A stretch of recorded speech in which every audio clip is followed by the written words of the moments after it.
కాంచీపురం దగ్గర తొండమండలం అంటారు. ఆ తుండీర మండలం అంతా కూడా అనావృష్టి వచ్చింది, ఎక్కడ తినడానికి మెతుకు లేదు. అటువంటి స్థితిలో ఆయన కామాక్షి పరదేవతని స్తోత్రం చేశాడు, కామాక్షి పరదేవతని వేడుకున్నాడు. కామాక్షి ఒకటి, లక్ష్మి ఒకటి కాదు, కామాక్షి ఒకటి, సరస్వతి ఒకటి కాదు. తత్వం తెలిసిన వాడికి అన్నీ ఒక్కటి, తెలియనంత కాలమే అల్లరంతా ఉంటుంది. అందుకే విమలపటి కమలకుటి పుస్తక రుద్రాక్ష శస్త హస్తపుటి కామాక్షి పక్ష్మలాక్షి కలిత విపంచి విభాసి వైరించి అంటారు. ఆవిడనే సరస్వతీ స్వరూపంగా చెప్తారు. ఆ తల్లి అనుగ్రహాన్ని వేడుకున్నాడు. ఆ తల్లి తుండీర మండలం అంతటా కూడా స్వర్ణ వృష్టిని కురిపించి, స్వర్ణవృష్టి కురిసింది తుండీర మండలం అంతా. కురిస్తే మూకశంకరులు ఆ తల్లి తుండీర మండలంలో కురిపించినటువంటి కనకవృష్టి గురించి స్తుతి శతకంలో ప్రత్యేకంగా ఒక శ్లోకం చేశారు. అందులో ఆయన ఒక మాట అంటారు, ఖండీకృత్య ప్రకృతి కుటిలం కల్మషం ప్రాతిభశ్రీ అని. శుండీరత్వం పదయుగజుషాం అని ఆ తల్లి నువ్వు ఆ శూన్యతంద్రం దిశంతి తుండీరాఖ్యే మహతి విషయే స్వర్ణవృష్టి ప్రదాత్రి అన్నారు ఆ శ్లోకంలో. తుండీరాఖ్యే అంటే తొండమండలంలో, తుండీర మండలంలో స్వర్ణవృష్టి ప్రదాత్రి, నువ్వు బంగారు వాన కురిపించావు, కురిపించి ఆ మండలాన్నంతటినీ కూడా ఉద్ధరించావు. కామాక్షి పరదేవతా స్వరూపం లక్ష్మీ స్వరూపాన్ని పొంది అనుగ్రహించి. అందుకే 4వ పాదం దగ్గరికి వచ్చేటప్పటికి చండీదేవి అంటూ పిలుస్తూ కలయతిరతిం చంద్రచూడాల చూలి అని పిలిచారు. ఆ తదియనాడు ఉండేటటువంటి చంద్రరేఖని కిరీటంలో ధరించినటువంటి ఓ చండీపరదేవత, ఓ కామాక్షి, మా భయాలు పోగొట్టి మా తమోగుణాన్ని హరించి ఉత్సాహాన్ని నింపి లక్ష్మివై తుండీర మండలం అంతా కూడా కనకవృష్టిని కురిపించావమ్మా అని మూకశంకరుడు స్తుతి శతకంలో ఈ శ్లోకంతో కీర్తించారు. ఒకప్పుడు కామాక్షి పరదేవత లక్ష్మీ స్వరూపయ్యి ఆమె తుండీర మండలాన్నంతటినీ కూడా తుండీర మహారాజు చేసినటువంటి వేడుకోలుకి అనుగ్రహించి వర్షాన్ని కురిపించింది. అందుకే ఇప్పటికీ మీరు కాంచీపురంలో కామాక్షి దేవాలయానికి వెడితే అమ్మవారి యొక్క ఉత్సవమూర్తి ఉంటుంది, ఉత్సవ కామాక్షి అని. అమ్మవారి ఎదురుగుండా అరుగు మీద నిలబడితే ఎదురుగుండా చూస్తే లోపల మూల కామాక్షి, కామాక్షి మూర్తి ఉంటుంది. పక్కన తపో కామాక్షి, ఒంటికాలు మీద నిలబడి తపస్సు చేస్తున్న కామాక్షి. వెనక్కి తిరిగి చూశారనుకోండి విమాన కామాక్షి, కుడిపక్కకి చూశారనుకోండి ఉత్సవ కామాక్షి. ఆ మూర్తి శుక్రవార మంటపంలోకి వస్తుంది, ఆవిడ తిరుగుతుంది, అందుకని ఉత్సవ కామాక్షి. ఇలా ఎడం పక్కకి తిరిగారనుకోండి తుండీర మహారాజు ఉంటాడు. ఇప్పటికీ నందికి శివుడికి మధ్యలోకి ఎలా వెళ్ళరో తుండీర మహారాజుకి ఉత్సవ కామాక్షికి మధ్యలో నిలబడి నమస్కారం చేయరు. ఆయన వైపుకి పృష్ఠభాగం పెట్టి ఈవిడ వైపుకి తిరిగి నమస్కారం చేయరు. ఎందుకంటే తుండీర మహారాజుని అంత గొప్పగా అనుగ్రహించింది, ఒక కొడుకులా చూసింది ఆవిడ. దీని ఇద్దరి మధ్యలోకి కూడా వెళ్ళరు. ఓ పక్కకి నిలబడి నమస్కారం చేసి ఆ రాజశ్యామల దర్శనానికి చంద్రశేఖరేంద్ర సరస్వతి మహాస్వామి వారి కామకోటి పీఠాధిపత్యంలో ఉండగా ఒకప్పుడు స్వర్ణకామాక్షి వెళ్ళిపోయిందని అక్కడ స్వర్ణ శ్రీచక్రం వేశారు. ఆ స్వర్ణ శ్రీచక్రం ఉన్న దగ్గరికి వెళ్ళేటప్పుడు అరుగు పక్క నుంచి జాగ్రత్తగా వెళ్ళిపోతారు తప్ప అసలు తుండీర మహారాజుకి కామాక్షికి మధ్యలోంచి కూడా నడవరు. ఒకప్పుడు తుండీర మండలంలో వర్షాన్ని కురిపించింది. అలాగే ఆ తల్లి శంకర భగవత్పాదులు చేసినటువంటి కనకధారా స్థవానికి అనుగ్రహించి 1 గంట 48 నిమిషముల సేపు స్వర్ణ ఉసిరికలు కురిపించి. ఒకానొకప్పుడు శంకరాచార్యుల వారు బ్రహ్మచారిగా ఉన్న రోజుల్లో భిక్షాటన చేయడానికి వెళ్ళారు. ఆశ్చర్యం ఏమిటంటే శంకరాచార్యుల వారు ఇంకా సన్యాసాశ్రమ స్వీకారం కూడా చేయలేదు, బ్రహ్మచారిగా ఉన్నారు. గురువుగారి దగ్గర శాస్త్రం చదువుకుంటున్నారు. శాస్త్రం చదువుకుంటున్నటువంటి రోజుల్లో ఆ రోజుల్లో ఉన్న సంప్రదాయాన్ని బట్టి భిక్షకి వెళ్ళి అన్ని ఇళ్ల దగ్గర భిక్షాటన చేసి తీసుకురావాలి. ఒక పేద బ్రాహ్మణి ఇంటి ముందు నిలబడ్డారు. గృహస్థాశ్రమంలో ఉన్న వ్యక్తికి ధనం యొక్క అవసరం ఎక్కువ ఉంటుంది అని ప్రతిపాదన చేస్తూ మొదలుపెట్టారు. బ్రహ్మచారి సన్యాసి ఇద్దరూ కూడా గృహస్థు యొక్క ఇంటి ముందు నిలబడి భిక్ష అడుగుతారు.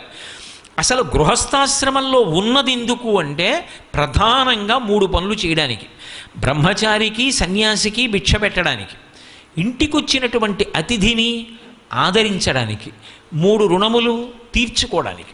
ఇవి 3 ప్రధాన ప్రయోజనాలు గృహస్థాశ్రమానికి. ఇంటి ముందుకొచ్చి బ్రహ్మచారి నిలబడ్డాడు. బ్రహ్మచారి నిలబడి భవతి భిక్షాందేహి అన్నాడు. ఎవరు ఆ వచ్చినవాడు? సామాన్యుడు కాడు, కైలాస శంకరుడు కాలడి శంకరుడిగా వచ్చాడు. ఆ శంకర భగవత్పాదులు ఇంకా సన్యాసాశ్రమ స్వీకారం కూడా చెయ్యకముందు విద్యార్థిగా ఉన్న రోజులలో ఆయన భిక్షాటనకి వెళ్ళి ఉన్నప్పుడు ఆయన తేజస్సు ఎలా ఉండి ఉంటుందో మీరు ఆలోచన చేయండి. కాషాయం బట్ట కట్టుకుని వెడుతుంటేనే ఏకవస్త్రధారి అయ్యి అలా ఉంటారే, ఇక బ్రహ్మచారిగా నడిచి వెడుతుంటే నిజంగా శుంభుండో పయోజభౌడో చండాంశుడో వహ్నియో దంభాకారత వచ్చకాక ధరణిం ధాత్రీచురుండెవ్వడి శుంభద్యోతనుడి పయోజభౌడంచున్ విస్మయభ్రాంతులై సంభాషించిరి బ్రహ్మచారిగని తత్సభ్యుల్ రహస్యంబునన్ అంటారు. వామనమూర్తిని చూసి దేవతలందరూ కూడా బలిచక్రవర్తి యొక్క యజ్ఞమంటపంలో మాట్లాడుకున్న ఘట్టం గురించి పోతన గారు. అలా శంకరులు బ్రహ్మచారిగా నడిచి వెడుతుంటే ఎంత అందంగా ఉన్నారో. వెళ్ళి ఆ పేద బ్రాహ్మణి ఇంటి ముందు నిలబడ్డారు. అది ద్వాదశి. ఆయన ఉంచవృత్తిలో ఉన్నాడు. ఆ రోజుకి దొరికిందా అన్నం, దొరకలేదా లేదు. ఏకాదశి ఉపవాసం, ద్వాదశి పారణ. సూర్యోదయం అయ్యేటప్పటికే పారణ చేయాలి. పైగా ద్వాదశి పారణకి ఒక నియమం ఉంది, ఉసిరికాయతో పారణ చేయాలి. ముందు ఉసిరికాయ తినాలి. అసలు పారణ చేయకపోతే దోషం వస్తుంది ఏకాదశి వ్రతానికి. అదే కదా అంబరీషోపాఖ్యానం, అందుకు కొద్ది నీళ్లు పుచ్చుకున్నాడు. అందుకని కనీసం అన్నం దొరుకుతుందో దొరకదో తెలియదు, కనీసం తినడానికి ఉసిరికాయ ఉంటే ఏకాదశి నాటి ఉపవాస ఫలితం దక్కుతుంది. అందుకని ఇప్పుడు ఒక ఉసిరికాయ తెచ్చి ఆయన ఇంట్లో పెట్టాడు. అది ఎప్పుడు పెట్టాడు? ఇప్పుడు దొరికినప్పుడు తెచ్చి పెట్టాడు. అందువల్ల ఉసిరికాయ ఏమైపోయిందంటే ఎండిపోయింది. ఆ ఎండిపోయినటువంటి ఉసిరికాయ ఒక్కటి ఇంట్లో ఉంది. ఇప్పుడు ఈ పేద బ్రాహ్మణి ఇంటి ముందుకెళ్ళి బాలశంకరులు నిలబడ్డారు. బ్రహ్మచారి భవతి భిక్షాందేహి అన్నారు. ఆ తల్లి బయటికి వచ్చి చూసింది. మహాతేజోవంతుడు నమఃకపర్దినీచ వ్యుక్త కేశాయ చ, పెద్ద జటాజూటంతో ఉన్న పరమశివుడు సన్యాసాశ్రమంలో బోడిగుండుతో శంకరాచార్యుల వారిగా వచ్చాడు కదూ, అది శివతేజస్సు. పెద్ద జటాజూటంతో ఉన్న పరమశివుడు సన్యాసాశ్రమంలో బోడిగుండుతో శంకరాచార్యుల వారిగా వచ్చాడు కదూ, అది శివతేజస్సు. చూసింది. అయ్యయ్యో, ఇంటి ముందు బ్రహ్మచారి నిలబడ్డాడు. ఈ బ్రహ్మచారికి ఏదో ఒకటి వేయకపోతే ఆశ్రమం వ్యర్థమైపోతుంది. ఎందుకున్నట్టు గృహస్థాశ్రమంలో. కాబట్టి ఏదో ఒకటి వెయ్యాలి. పాపం ఆ తల్లికి ఏమి వేద్దామన్నా ఇంట్లో ఏమీ కనపడ్డక కళ్ళంబట నీళ్ళొచ్చి, ఆమె కన్నుల నుండి పడినటువంటి బాష్పధార కనకధారకి ప్రాతిపదికం. అందులో 3 దయాధారలు కలిస్తే కనకధార. ఏవా 3 దయాధారలు? ఒకటి లక్ష్మీదేవత యొక్క దయాధార. శంకర భగవత్పాదులు ఈ లోకాన్నంతటినీ అనుగ్రహించాలని కనకధారాస్తవం చేశారు. అందుకని శంకరుల దయాధార. అయ్యో, బ్రహ్మచారి వచ్చాడు, ఏదో ఒకటి పెట్టాలనుకున్నటువంటి ఆ పిచ్చి తల్లి పేద బ్రాహ్మణి యొక్క దయాధార.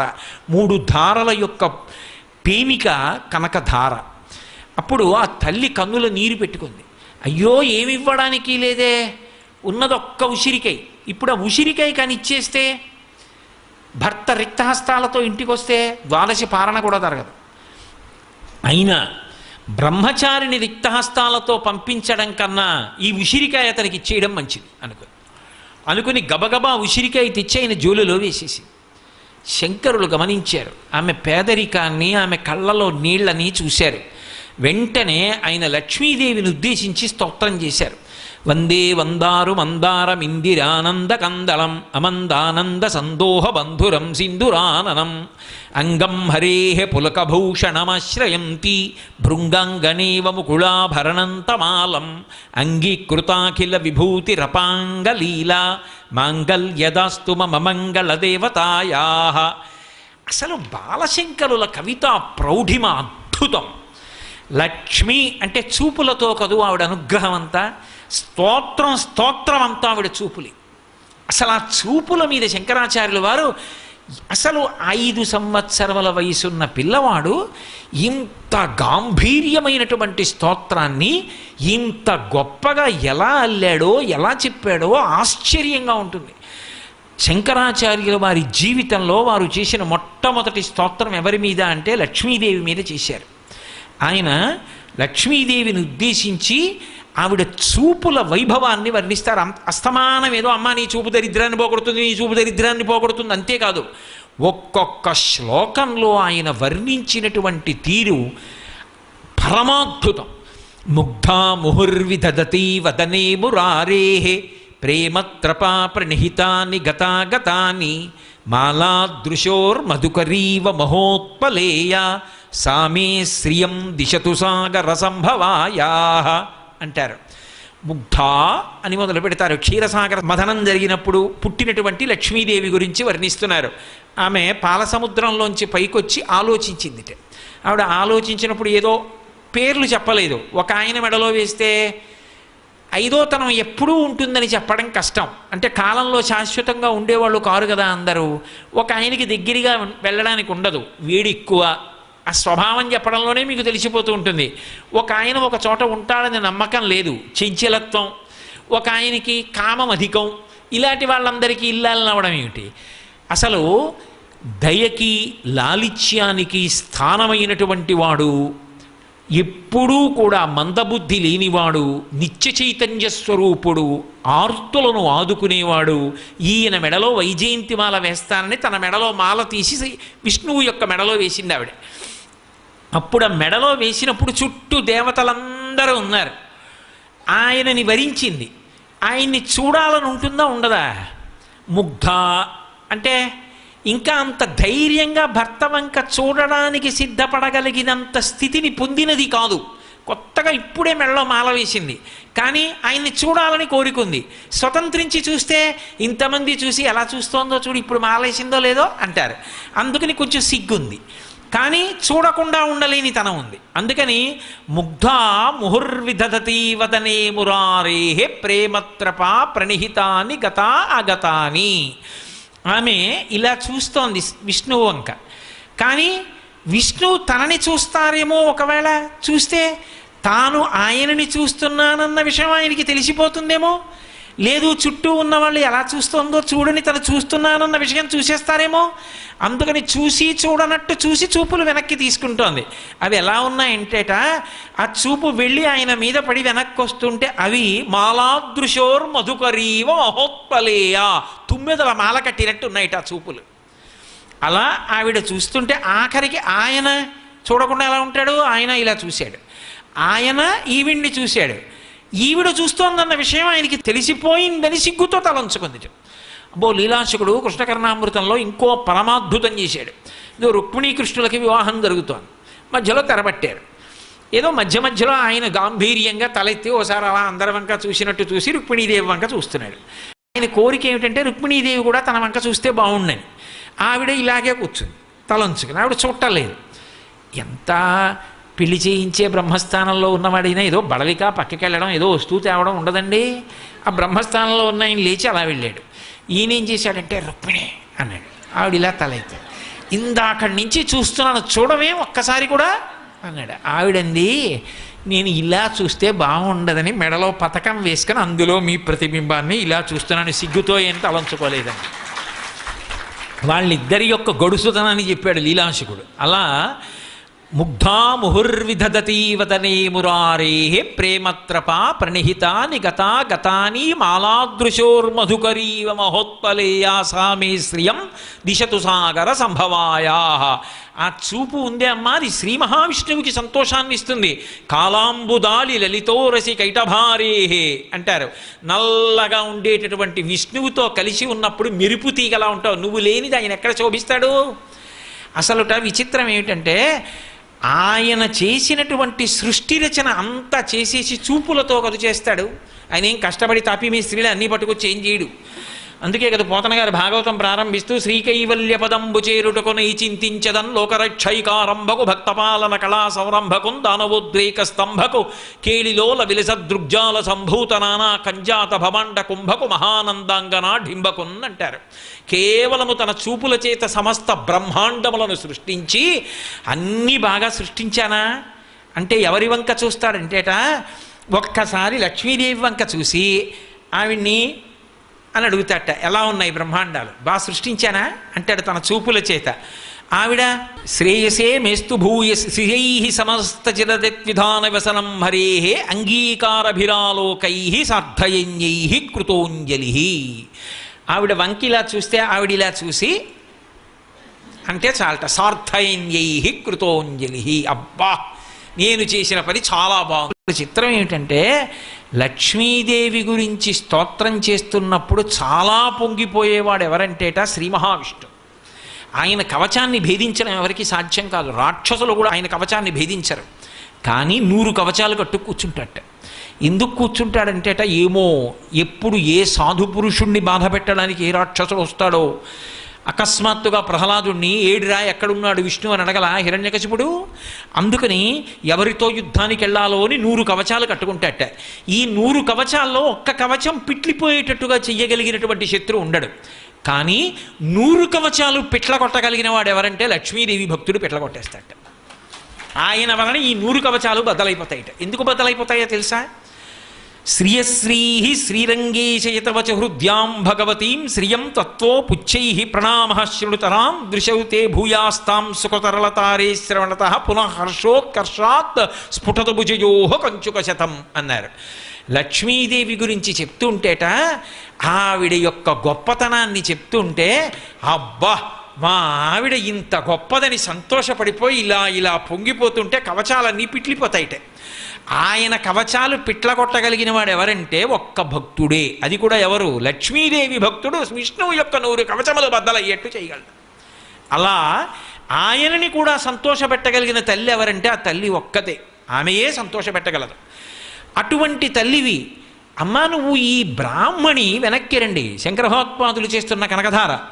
వృద్ధ బ్రాహ్మణి, పేద బ్రాహ్మణి, ఈమెకి ఎందుచేతమ్మా ఇంత కష్టపెట్టావు? నువ్వు దయాస్వరూపిణివి కదా, అపారమైన ప్రేమ కదా, లోకమాతవి కదా, ఎందుకమ్మా ఈవిడికి ఐశ్వర్యం ఇవ్వవు? ఎందుకమ్మా కడుపు నిండా అన్నం ఇవ్వవు? అడిగితే లక్ష్మీదేవి కనపడి చెప్పింది, శంకర ఇవ్వడం కుదరదు. ఈమె గత జన్మలో ఇలా పెట్టినది లేదు. ఇంత ఉంటే అది ఎంతైనా కానీ ఇంత పుణ్యం కనీసం ఆ భక్తితో ఒప్పుకోలు ఉంటే చాలు. శ్రీశైలేజు భజింతునో యభవు కాంచీనాథు సేవింతునో కాశీవల్లభు కల్వబోధన మహాకాళేషు సేవింతునో నా శీలం బడువైన మేరువణుచున్ రక్షింపవే నీ కృపా శ్రీ శృంగార విలాసహాసముల చే శ్రీకాళహస్తీశ్వర అంటాడు ధూర్జటి. అలా చిన్న పుణ్యం చేసింది లేదు, ఎలా ఇవ్వమంటావు ఐశ్వర్యం? పెట్టింది లేదు కాబట్టి ఇప్పుడు నేను పెట్టడానికి అవకాశం లేదు, దరిద్రం అనుభవించవలసింది. కర్మ సిద్ధాంతానికి ప్రాణం పోశారు శంకర భగవత్పాదులు. అక్కడ చేసుకున్నది లేని నాడు అనుభవించడానికి అవకాశం ఉండదు.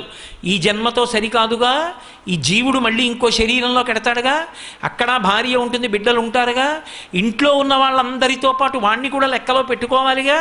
కొడుకు గురించి ఆలోచించావు మంచిదే, కోడల గురించి ఆలోచించావు మంచిదే, మనవల గురించి ఆలోచించావు, కూతురు గురించి, అల్లుడు గురించి, భార్య గురించి, పక్కింటి వాళ్ళ గురించి, అందరి గురించి ఆలోచించావు మంచిదే. నీ జీవుడి గురించి వాడు తరించడానికి ఇలా పెట్టింది ఏదో ఉండాలిగా. ఇలా పెట్టాలి, లేకపోతే ఏదో సేవ చెయ్యాలి, ఏదో పుణ్యం చెయ్యాలి. ఏదీ చెయ్యకపోతే వీడెలా తరిస్తాడు? వీడు పాడైపోడు. ఉద్ధరేణ ఆత్మనాత్మానం, నిన్ను నువ్వు ఉద్ధరించుకోవాలి, ఎవడు ఉద్ధరిస్తాడు? అందుకే చేసినది లేదు శంకర, ఎలా ఇమ్మంటావు ఐశ్వర్యం? కుదరదు. శంకర భగవత్పాదులు ఒక అద్భుతమైన శ్లోకం చెప్పారు.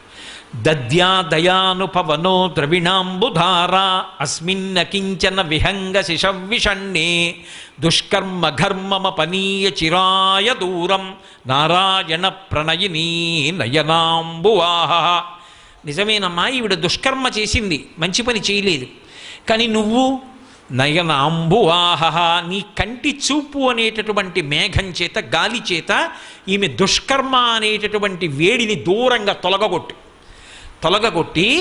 అమ్మా ఈమెకి ద్రవిణాంబుధార, అదే కనకధార. అంబుధార అంటే మేఘము నుంచి పడేటటువంటి వర్షం. ఏ వర్షం పడాలి? ద్రవిణాంబుధార. ఈవిడికి బంగారు వర్షం కురిపించమ్మా, అనుగ్రహించమ్మా ఈవిడ్ని. ఎందుకు ఇవ్వాలంటావా అమ్మా? ద్వాదశి ఉన్నదొక్క ఉసిరికై.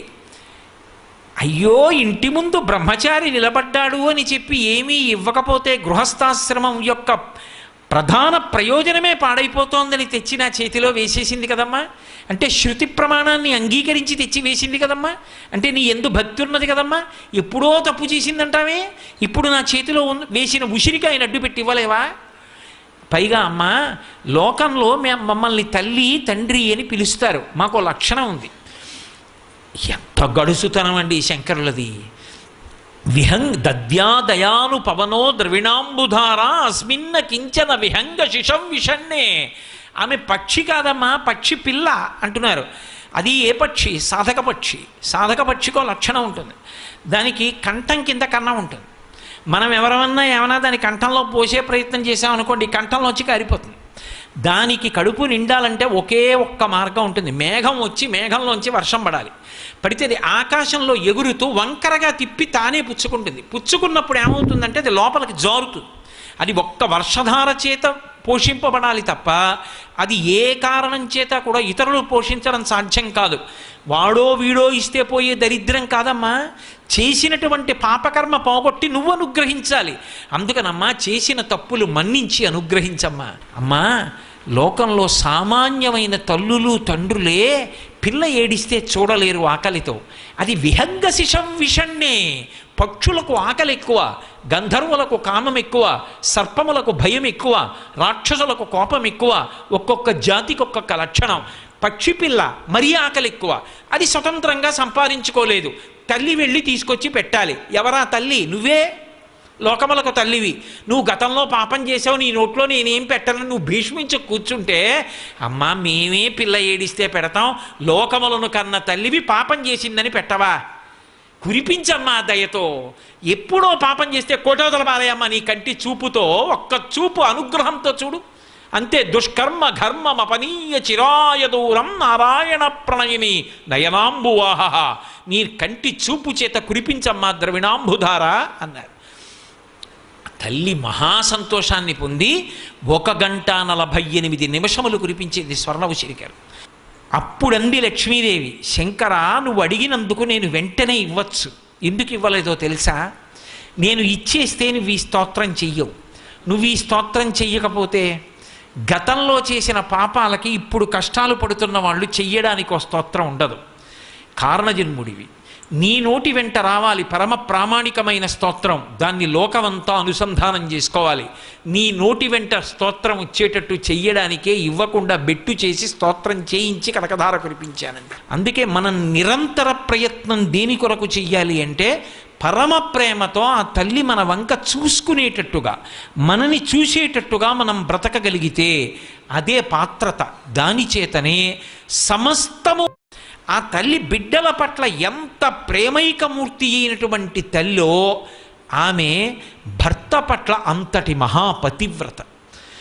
మీరు చూడండి, ఇవి 2 ఏకకాలమనందు రాణిస్తాయి. అందుకే ఈ 2 విడివిడి గుణాలు కావు, ఈ 2 ఒకసారి శోభిస్తాయి. ఎప్పుడైనా సరే ఆమె జగన్మాత, లోకములకంతటికీ తల్లి. ఆమె శ్రీ మహావిష్ణువు యొక్క ఇల్లాలు. ఆయన ఆమె వంక చూసినప్పుడు అనురాగంతో చూస్తాడు, ఆమె ఆయన వంక చూసినప్పుడు అనురాగంతో చూస్తుంది. కానీ ఆమె వంక మనం చూసినప్పుడు అమ్మా నీ బిడ్డనమ్మా అని పరమభక్తితో చూస్తాం. ఆమె మన వంక చూసినప్పుడు పరమప్రీతితో బిడ్డన్ని చూసినట్టు చూస్తుంది. అది శుద్ధి. ఆమె వద్దకి వెళ్ళి నిలబడినప్పుడు ఏ బుద్ధితో నిలబడగలగాలి అంటే, అమ్మా నేను నీ బిడ్డన్నమ్మా అని నిలబడగలగాలి. అమ్మ దగ్గరికి వెళ్ళినటువంటి బిడ్డ అమ్మా అన్న ప్రేమతో వెడతాడు తప్ప అమ్మా నేను ఇది అని తగిలించుకున్నవేవీ పెట్టుకుని వెళ్ళడు. ఆయన జిల్లా కలెక్టర్ కానివ్వండి, రాష్ట్ర ప్రభుత్వ ప్రధాన కార్యదర్శి కానివ్వండి, అమ్మ దగ్గరికి వెళ్ళినప్పుడు మాత్రం నేను ఇంత పెద్ద పదవిలో ఉన్నవాడిని వెళ్ళడు. అమ్మ దగ్గరికి కొడుకుగా వెడుతున్నాను, ఆ అమ్మ దగ్గరికి వెళ్ళి కూర్చున్నప్పుడు అమ్మా అని ఆ చెయ్యి పట్టుకొని అమ్మని పిలిచి అమ్మ మాట్లాడుతుంటే అమ్మ అన్నం పెడితే, నాన్న అలిసిపోతున్నావురా, రాత్రి ఎప్పుడో వస్తున్నావురా, ఏం ఉద్యోగమో ఏమిటో, పూర్వమేనయం పెద్దవాడి అవుతున్నావు, పెద్ద పెద్ద బాధ్యతలు అంటావు, ఎప్పుడో రాత్రి 11ంటికి వస్తావు, వచ్చి కూడా ఏదో ఆలోచిస్తావు, ఎప్పుడూ ఫోన్ మాట్లాడతావు. బిడ్డల మీద అంత ప్రేమ. ఆ అమ్మ వాత్సల్యంతో మాట్లాడుతుంటే, అమ్మ తల నిమురుతుంటే, చేస్తున్న ఉద్యోగం ఏమిటో కూడా అమ్మకి తెలియకపోయినా బెంగ పెట్టుకుంటుంటే, అమ్మని చూసి కొడుకు తన ఉద్యోగాన్ని గుర్తు తెచ్చుకుంటాడా? అమ్మని చూసి పకపక నవ్వి, అమ్మా నీ చెయ్యి ఒక్కసారి నా తల మీద పెట్టు, అన్నీ హేళగా నిర్వర్తించేస్తానమ్మా అని ఆ అమ్మ చెయ్యి పట్టుకుని మురిసిపోతాడా? అమ్మ స్పర్శ బిడ్డడికి ఓదార్పు. అమ్మ దగ్గరికి వెడితే బిడ్డణ్ణి ఈ భావన తప్ప ఇంకొక భావన ఉండదు. నేను మగవాణ్ణి, నేను పురుషుణ్ణి, ఈ భావనలు ఏమి ఉండవు. అందుకే శివే శృంగారార్ధ్ర తదితరజనే కుచ్చనపర అంటారు సౌందర్యలహరిలో శంకర భగవత్పాదులు. నేను మగవాణ్ణి అని వెళ్ళి నిలబడిన వాడి పట్ల ఆమె రౌద్ర స్వరూపంతో చూస్తుంది. కానీ అమ్మ నేను నీ బిడ్డన్నమ్మా అని వెళ్ళి ఎవరు చూస్తారో వాళ్ళ పట్ల పరమ ప్రేమతో చూస్తుంది. అందుకే అమ్మవారికి 2 నామములు అన్వయం అవుతాయి. మీరు చూడండి, శంకర భగవత్పాదుల దృష్టికోణం ఉన్నవాడికి, ఆయన పాదములు నమ్ముకున్నవాడికి భేదం చెప్పడం చాలా కష్టం. ఉన్నది ఒకటే తత్వం అయినప్పుడు ఆమెని మీరు లలిత అనండి, ఆమెని మీరు దుర్గనండి, ఆమెని మీరు పార్వతి అనండి, సరస్వతి అనండి, లక్ష్మి అనండి, తత్వము మాత్రం ఒక్కటే. తత్వము ఒక్కటే అనేటటువంటిది నిర్వివాదాంశము, అందులో ఇంకేమీ సందేహం లేదు. ఎందుకో తెలుసా? అగ్ని పరీక్ష ఎక్కడ అంటే శంకర భగవత్పాదులు కనకధారాస్తవం చేస్తూ లక్ష్మీదేవిని కేవలం శ్రీ మహావిష్ణువు యొక్క ఇల్లాలనలేదు. గీర్దేవతేతి గరుడధ్వజ సుందరీతి శాకంభరీతి శశిశేఖరవల్లభేతి సృష్టిస్థితి ప్రళయకేళుష సంస్థితాయై తస్మై నమస్త్రిభువనైక గురోస్తరుణ్యై అన్నారు. గీర్దేవతేతి చతుర్ముఖ బ్రహ్మగారి ఇల్లాలైనటువంటి సరస్వతీ స్వరూపంగా లోకాన్ని అనుగ్రహించి చదువునిచ్చిన నువ్వే. గరుడధ్వజ సుందరీతి గరుడ వాహనాన్ని అధిరోహించి వెళ్ళేటటువంటి శ్రీ మహావిష్ణువు యొక్క ఇల్లాలైనటువంటి లక్ష్మీ స్వరూపంగా లోకాలకి సంపదలిచ్చిన నువ్వే. గరుడధ్వజ సుందరీతి శాకంభరీతి శశిశేఖరవల్లభేతి జటాజూటంలో అర్ధచంద్రరేఖ ధరించినటువంటి పరమశివుని యొక్క ఇల్లాలైనటువంటి పార్వతీ స్వరూపంతో శక్తిని కల్పించిన నువ్వే. అప్పుడు సృష్టిశక్తి, స్థితిశక్తి, ప్రళయశక్తి 3 అయిపోయాయి. మరి మళ్ళీ శాకంభరీతి ఎందుకు? ప్రత్యేకం శాకంబరి ఎందుకు చెప్పాలి శంకరాచార్యులు వారు? ఏదో సృష్టించడమో నిలబెట్టడమో లయం చేయడమో కాదు. ముందు చాలా అకస్మాత్తుగా కించిత్ ఆలస్యం లేకుండా ఆవిడకి అన్నం పెట్టాలమ్మా. అన్నం కూడా లేదు. నువ్వు అలా పెట్టగలిగిన దానివి. ఎందుకని? ఒకప్పుడు లోకాలన్నీ తల్లడిల్లిపోయాయి. దుర్గమాసురుడు అనేటటువంటి రాక్షసుడు చేసినటువంటి ప్రయత్నం వల్ల బ్రాహ్మణులు వేదాలు మర్చిపోయి యజ్ఞయాగాది క్రతువులు లేకపోతే, దేవతలు వర్షం కురిపించకపోతే, అన్నం, కాయలు, కూరలు ఏమీ దొరకకపోతే జంతువులు కూడా పడిపోయాయి. ఎక్కడ చూసినా కడేబరాలే. వేదాలు మర్చిపోయారు బ్రాహ్మణులందరూ. వాళ్ళు మరిచిపోవాలని అడిగాడు వరం దుర్గమాసుడు. అప్పుడు అమ్మవారిని కీర్తిస్తే అమ్మవారు కనపడింది. కీర్తించడానికి మాత్రమే ఏం గుర్తుంది? అమ్మా నువ్వు రక్షించాలన్నారంతే. రక్షించాలంటే నేను ఇంకా ఎప్పుడో వర్షం కురిపిస్తాను, ఎప్పుడో పంట పండుతుందంటే వీళ్ళు బతికేదలా. వెంటనే ఆవిడ శాకంబరిగా వచ్చింది. ఒంటి నిండా కాయలు పళ్ళు పట్టుకుని శతాక్షి అయి ఒంటి నిండా కన్నులతో ఆ కన్నులలోంచి వర్షాలు కురిపిస్తూ వచ్చింది. లోకాలన్నీ కాయలు పళ్ళు తిని బతికాయి. జంతువులన్నీ బతికాయి, నీళ్లు దొరికాయి. అమ్మ ఒకప్పుడు వేదములు మరిచిపోయిన బ్రాహ్మణుల్ని అనుగ్రహించడానికి, లోకాలను అనుగ్రహించడానికి శాకంబరి వై వచ్చావు. ఆర్తితో పిలిస్తే ఇవాళ ఈవిడికి అన్నం పెట్టవా? అందుకని మళ్ళీ గీర్దేవతేతి గరుడధ్వజ సుందరీతి శాకంబరేతి శశిశేఖర వల్లభేతి సృష్టి స్థితి ప్రళయకేళుష సంస్థితాయి తస్మై నమస్త్రిభువనైక గురోస్తరుణ్యై. నాకు అన్వయం కాదు శంకర అందే అమ్మవారు. నువ్వు సరస్వతి అని పిలిచావు. తెల్లని బట్ట కట్టుకునిస్తుని శరజ్యోత్స్న శుద్ధాం శశీత జటాజూటమకుటాం వరత్రా సత్రాణ స్ఫటిక గుటికా పుస్తకరాం సకుర్ణత్వా నత్వా కథమివ సతాం సన్నిధతతే మధుక్షీరద్రాక్ష మధురి మధురీణాహ పణితయ. నీకు సంపద కావాలన్నావు పచ్చబట్ట కట్టుకుని ఇస్తుంది. నీకు శక్తి కావాలన్నావు ఎర్రబట్ట కట్టుకుని ఇస్తుంది. ఏమి ఐఏఎస్ చదువుకుంటే ప్రభుత్వం నియమించిన ఒక జిల్లా కలెక్టర్ గారే డిస్ట్రిక్ట్ మెజిస్ట్రేట్ అయి తీర్పు చెప్పచ్చు. కలెక్టర్ గారే ఏ కార్యాలయంలోకి వెళ్ళి ఫైళ్లు సీజ్ చేయొచ్చు. ఆయనే అగ్ని ప్రమాదం జరిగితే పరిహారం ప్రకటించవచ్చు. ఆయనకే కోపం వచ్చి సంఘం సరిగ్గా ప్రవర్తించకపోతే కాల్చవతల బారాయండి అని చెప్పచ్చు. ఫైర్ అని ఆర్డర్ ఇవ్వచ్చు.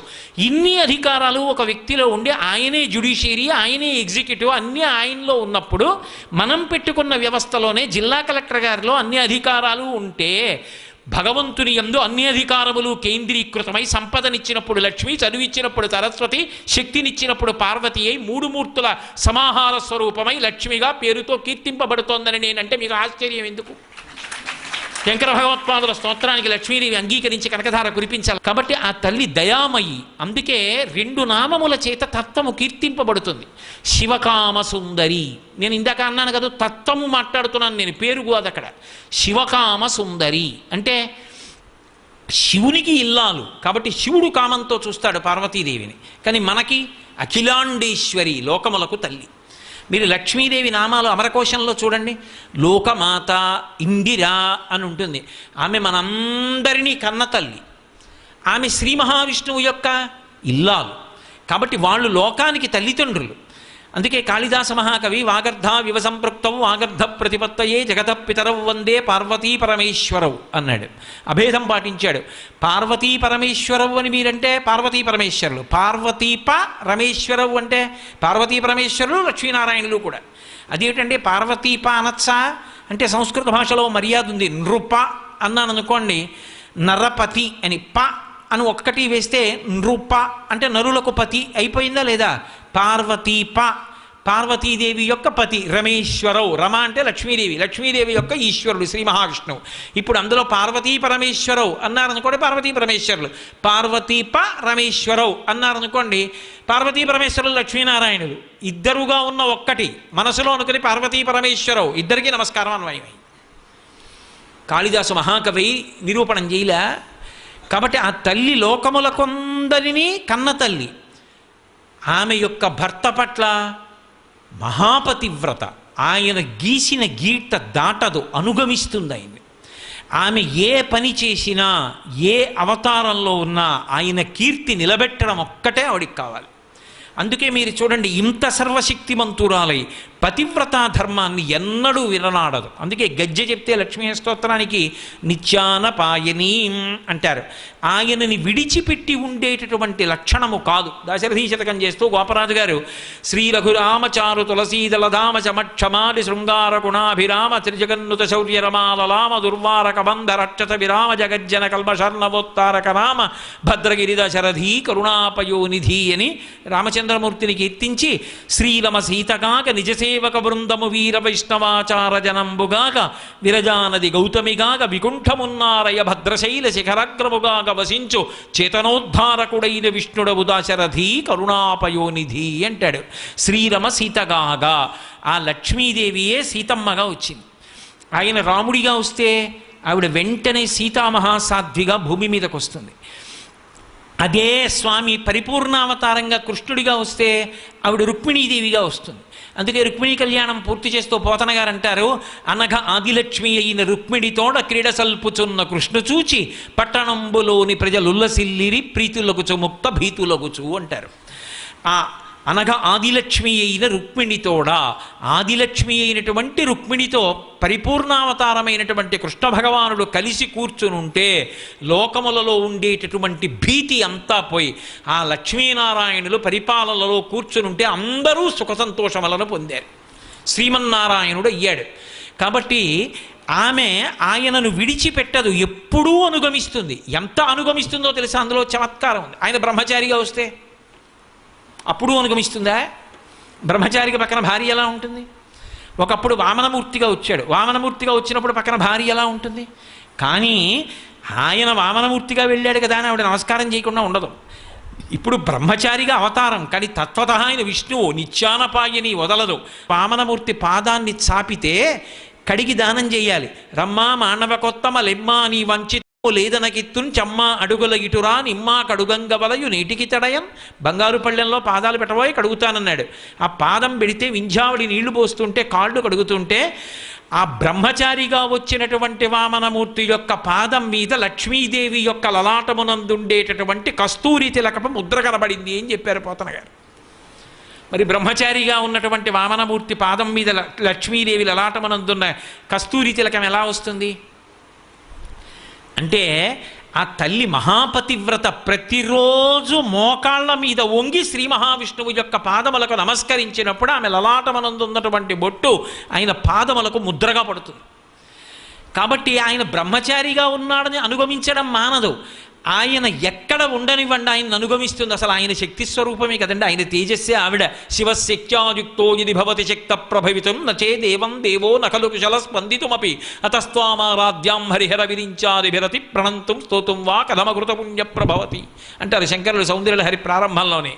అటువంటి తల్లి ఆమె ఎప్పుడు ఎక్కడ ఏది చేసినా కేవలంగా స్వామిని దృష్టిలో పెట్టుకుని ఆయన యొక్క ఔన్నత్యానికి ఆయన యొక్క కీర్తి ప్రకాశించడానికి ప్రవర్తిస్తుంది తప్ప ఆయనకి గౌరవం తగ్గేటట్టుగా మాత్రం ఒక్క విషయంలో కూడా ఆమె ప్రవర్తించదు.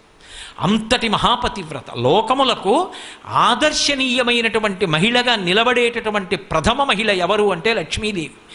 ఆమె శ్రీ మహిళ. మొట్టమొదట లోకంలో ఉండేటటువంటి స్త్రీలకందరికీ కూడా ఆదర్శ మహిళ అని పిలవవలసి వస్తే ఎవరు అంటే లక్ష్మీదేవి. ఆమె లోకానికి నిరూపణం చేస్తుంది. ఇలా ఉండాలి సుమా అని నిరూపణం చేసేదెవరు అంటే ఆ తల్లి. అందుకే బహుకాలంబు తపించి వ్రతముల్ పాటించి కామించి నీ మహినీయోజ్వల పాదరేణు కణ సంస్పర్శాధికారంబు శ్రీ మహిళారత్నము తొల్లె కంచనది నేమం బేమియుంలేక నీ పాద యుగాహతింబడసెనీడచ్చద్భుతం ఈశ్వరా అంటారు పోతన గారు భాగవతంలో. బహుకాలంబు తపించి వ్రతముల్ పాటించి కామించి నీ మహనీయోజ్వల పాదరేణు సంస్పర్శాధికారంబు శ్రీ మహిళారత్నము తుల్లికాంచే. ఆవిడికి శ్రీ మహిళారత్నము అని కీర్తి కట్టబెట్టారు పోతన గారు. అటువంటి తల్లి ఆమె నిత్యానపాయని, మహాపతివ్రత. ఎన్నడూ స్వామిని విడిచిపెట్టి ఒక్క క్షణమైనా ఉండదు. చెట్టు లాంటి పరమాత్మని ఆ శ్రీమన్నారాయణుడు, అది కానుగ చెట్టు అనుకోండి, నల్లటి చెట్టు. ఆ నల్లటి చెట్టుని బంగారు రంగులో ఉన్న ఒక తీగ అల్లుకుంది. అల్లుకున్నప్పుడు దానికి పెద్ద పెద్ద పువ్వులు ఉన్నాయి. ఆ పువ్వులు కాండమునకు నొక్కుకునేటట్టుగా అల్లుకుంది.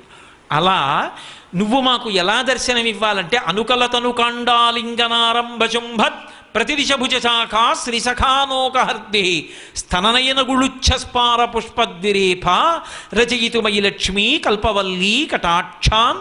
నీ స్తనములనబడేటటువంటి పెద్ద పెద్ద పువ్వులు, స్వామి అనబడేటటువంటి ఆ వృక్షము దానికి గట్టిగా నొక్కుకునేటట్టుగా ఆయనని గాఢాలింగనం చేసుకుని మీరిద్దరూ నీలతోజిత మధ్యస్థ విద్యుల్లీకే భువాస్వర అన్నట్టుగా సౌదామినితో కూడుకున్నటువంటి నల్లమబ్బ ఎలా ఉంటుందో అలా ఇద్దరూ కలిసి మాకు దర్శనమివ్వండమ్మా అని అడుగుతారు సంప్రదాయం.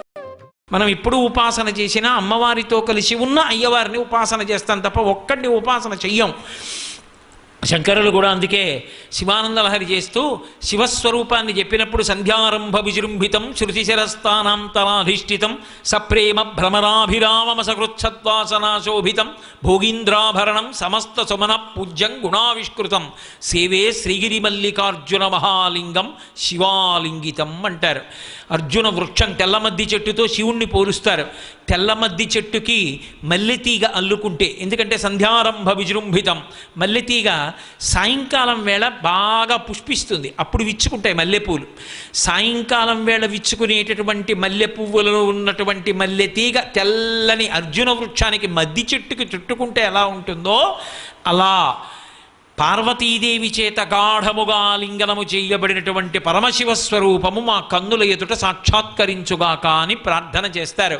అందుకని ఆ తల్లి మహాపతివ్రత. అందుకే ఆమెను ఎప్పుడైనా వచ్చి ఉండమ్మా అని అడిగినప్పుడు ఒక కన్న తల్లి తత్వంతో ఆవిడికి అత్యంత ప్రీతిపాత్రమైనది స్థిర నివాసం కావాలి అంటే ఎప్పుడు ఉంటుంది మీరు ఆలోచించండి. నా కూతురే ఉందనుకోండి, నా కూతురు మా ఇంటికి వచ్చిందనుకోండి, అమ్మాయి ఇంకొక వారం రోజులు ఉండవే, ఎన్నాళ్ళైందో నువ్వు వచ్చి అన్నాను అనుకోండి. నాన్నగారండి ఆయనకి వంట రాదు నాన్నగారండి, వేలు కాలింది చెయ్యి కాలింది అంటారు నాన్నగారండి, ఇక్కడ నాకు అన్నం సహించదు నాన్నగారండి అని వెళ్ళిపోతుంది. ఆయన పక్కన లేకపోతే ఇంకొక వారం ఉండదు. పోని ఇద్దరూ కలిసి వచ్చారు, ఏమయ్యా అది ఒక్కదాన్ని ఉండమంటే ఉండదు, ఇద్దరు ఉండండి అయ్యా ఒక్క వారం అన్నాను. పిల్లలు అక్కడ ఉన్నారు కదా మా అయ్యగారండి, వాళ్ళు మళ్ళీ అమ్మా నాన్న అని బెంగ పెట్టుకుంటారండి అండి. పిల్లలు ఆయన అది కూడా వచ్చారనుకోండి, ఓ వారం ఉండండి అని అడిగాను అనుకోండి, ఆయన వంక చూస్తే అన్నాడు అనుకోండి, పిల్లలు తాతగారి దగ్గర ఉందాం తాతగారి దగ్గర ఉందాం అన్నారు. వారం 10 రోజులు ఉంటారు అందరూ ఉంటే. అందుకే లక్ష్మీదేవిని పిలిస్తే ఎలా పిలుస్తారంటే ఆనందకర్దమశ్చైవ చిక్లీత ఇతి విశ్రుతా. అమ్మ నువ్వు వచ్చినప్పుడు ఎలా వస్తావో తెలుసా, ఒక్కదానివి రావద్దు మా ఇంటికి. నువ్వు వచ్చినప్పుడు ఆనందుడు, కర్దముడు, చిక్లీతుడు వీళ్ళు ముగ్గురు లక్ష్మీదేవి యొక్క కుమారులు, నీ బిడ్డలతో రా. ఆనందకర్దమశ్చైవ చిక్లీత ఇతి విశ్రుతా. వాళ్ళెవరు? త్వయ పుత్రా స్వయం శ్రీదేవీ దేవత. నువ్వు ఈ ముగ్గురు కొడుకులతో రా. మళ్ళీ ముగ్గురు కొడుకులతో వచ్చాను ఆయన అనకు, ఆయనతో కూడా రా. ఆయనతోటి పిల్లలతోటి రా, ఉండు, ఇంకెక్కడికి వెడుతుంది, హాయిగా కూర్చుంటుంది. ఎప్పుడు? పుట్టింటికొచ్చి ఉండిపోయే పిల్ల అని మీరు అనుకోకండి. భక్తుడి గుండెల్లోకి వచ్చింది. ఎప్పుడు వస్తుంది? భృంగీచ్ఛానటనోత్కటక్కరిమదగ్రాహీ స్ఫురన్మాదమాహ్లాదో నాదగితో మహాచితవపు పంచేషుణా చాధృత సత్పక్ష సమనోవనేష సపున సాక్షాన్ మదీయే మనోరాజీవే భ్రమరాధిపో విహరతాం శ్రీశైలవాసీ విభు అంటారు శంకర భగవత్పాదులు.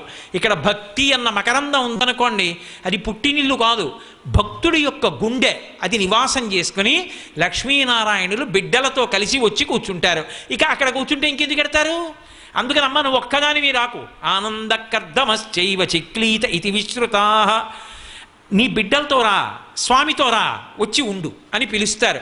అంటే ఆ జగన్మాతృత్వంలో, ఆ లోకమాతృత్వంలో ఆ తల్లి యొక్క కరుణా హృదయం, ఆవిడ పాతివ్రత్యం, ఆవిడ లోకంలో ఉండేటటువంటి మహిళలందరికీ కూడా ఆదర్శమూర్తి అయి భర్తని అనుగమిస్తే గుండెల్లోకి ఎలా చేరచ్చో, ఒక స్త్రీ హృదయం ఎలా ఉంటుందో, ఎంత పరిపక్వతని పొంది ఎంత సంస్కారయుతంగా భర్తని గురించి ఆలోచిస్తారో, అలా ఆలోచించబట్టి కదూ పతివ్రతలైన స్త్రీల వలన నెలకి 3 వానల్లో 1 వాన అని శాస్త్రం నిర్దేశించింది.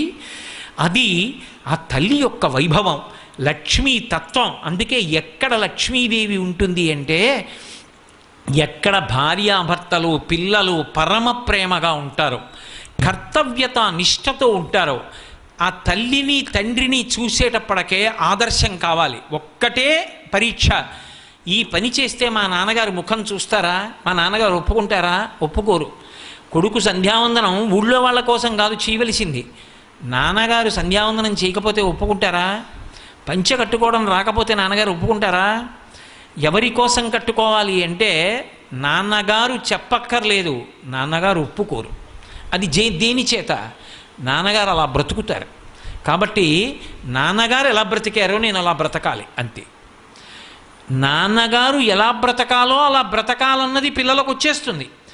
అమ్మ ఎలా ఉందో అలా ఉండాలన్నది ఆడపిల్లకు వచ్చేస్తుంది. మీరు చూడండి, ఇంటికొచ్చిన వాళ్ళని ఆదరించడం అన్నది ఎప్పుడు వస్తుంది? ఇద్దరి వల్లనే వస్తుంది. మొట్టమొదట పుట్టింట్లో రావాలి. ఇంటికొచ్చిన వాళ్ళని ఆదరించడం అన్నది ఆడపిల్లని దగ్గర పెట్టుకుని తల్లి నేర్పుతుంది. అయోధ్యకాండలో సీతమ్మ చెప్తుంది, ఆఖరికి పాణిప్రదాన కాలేచ, పాణిప్రదానం జరిగేటప్పుడు కూడా మా అమ్మ నాకు అత్తవారింట్లో ఎలా ఉండాలో చెప్పిందమ్మా అంటుంది. ఇంటికి ఏ మహాత్ముడు వచ్చాడో ఆయనకి ప్రేమతో పెట్టిందే ఐశ్వర్యానికి కారణం అవుతుంది. కాబట్టి పుట్టింటిలో సంస్కారం పొందాలి, అత్తవారింటిలో అత్త కోడలు కలిసి అలా ప్రవర్తించాలి. లోకాలకన్నిటికీ కూడా ఆదర్శవంతంగా నిలబడే కుటుంబం ఏది అంటే ఆ లక్ష్మీనారాయణుల కుటుంబం. అందుకే మాకు తండ్రి ఎవరు అంటే శ్రీ మహావిష్ణువు, మా తల్లి ఎవరు అంటే శ్రీ మహాలక్ష్మి. వాళ్ళిద్దరూ ఎలా బ్రతుకుతున్నారో అలాగే కుటుంబాలన్నీ బ్రతుకుతాయి. ఆ తల్లిదండ్రుల పోలికే బిడ్డలందరికీ ఉంటుంది. అందుకే భారతదేశం ఒకరు ఇంటికి వస్తే అన్నం పెట్టి ఆతిథ్యం ఇచ్చేటటువంటి ప్రదేశం అయింది. ప్రపంచానికి అంతటికీ కూడా పూజామందిరమైంది భారతదేశం. కర్మభూమి, యజ్ఞభూమి అయింది. వివాహ సంస్కారంలో భారతదేశం అంటే అన్ని దేశాలు 2 చేతులెత్తి నమస్కరిస్తాయి. ఒకసారి పురుషుడు స్త్రీ భార్యాభర్తలై నిలబడితే చావో రేవో ఇక ఆ జీవితానికి అంతే. అంత గొప్ప దేశం ఈ దేశం అని. అది ఎక్కడిది అంటే అలా బ్రతకడానికి మనకి ఆదర్శ పురుషులు ఎవరు అంటే మన తల్లిదండ్రులైన లక్ష్మీనారాయణులు. ఆ తల్లి యొక్క తత్వం అది. అటువంటి తల్లి తత్వాన్ని విని మురిసిపోవడం అంటే ఆవిడ్ని దృష్టిలో ఉంచుకుని ఆవిడ అనుగ్రహం పొందడానికి వీలైన రీతిలో ఆ భక్తితో ఆ ఆర్ద్రతతో మనం ప్రవర్తించిన నాడు మన యందు ఆ తల్లి అనుగ్రహం పరిపూర్ణ